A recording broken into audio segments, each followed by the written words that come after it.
Hello, welcome to SMR channel అండి. ఇవాళ గార్లిక్తో chicken చేస్తున్నానండి. అంటే వెల్లుల్లి కారం అంటారు తెలుగులో, అచ్చ తెలుగులో.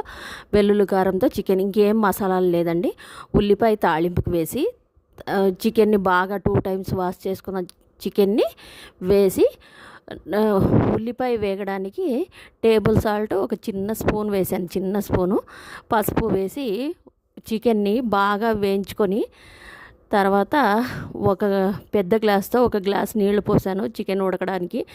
చికెన్ బాగా ఉడుకుతూ ఉండగా మిక్సీ జార్లోకి వెల్లుల్లిపాయలు రెండు వెల్లుల్లిపాయలు, ఒక కట్ట కొత్తిమీర, 2 టమాటాలు, ఉప్పు, కారము, పసుపు ఆల్రెడీ చికెన్ వేగే దాంట్లోకి వేసాను కాబట్టి ఉప్పు కారము వేసి మిక్సీకి బాగా నున్నగా బ్లెండ్ చేసుకొని ఇది బాగా ఉడుకుతుండగా వేయాలి అందులోకి.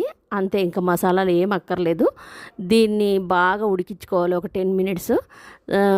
ఉడికించుకున్నాక ఫైనల్ లుక్ చికెన్ అలా ఉంటుంది.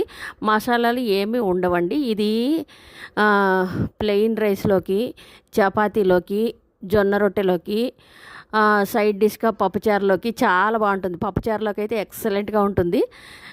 చారు, రసము ఏది ఉన్నా దాంట్లోకి నంచుకోవడానికి చాలా బాగుంటుంది ఇది. సమ్మర్లో మసాలాలు వద్దనుకునే వాళ్ళకి ది బెస్ట్ ఆప్షన్ అండి ఇది, వెల్లుల్లి కారంతో. అంటే గార్లిక్ పడని వాళ్ళకి మరి వద్దు. కొత్తిమీర డామినేషన్గా వేసుకోండి. గార్లిక్ స్మెల్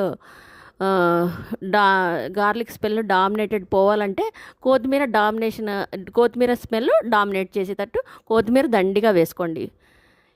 ఇంతేనండి. Thank you.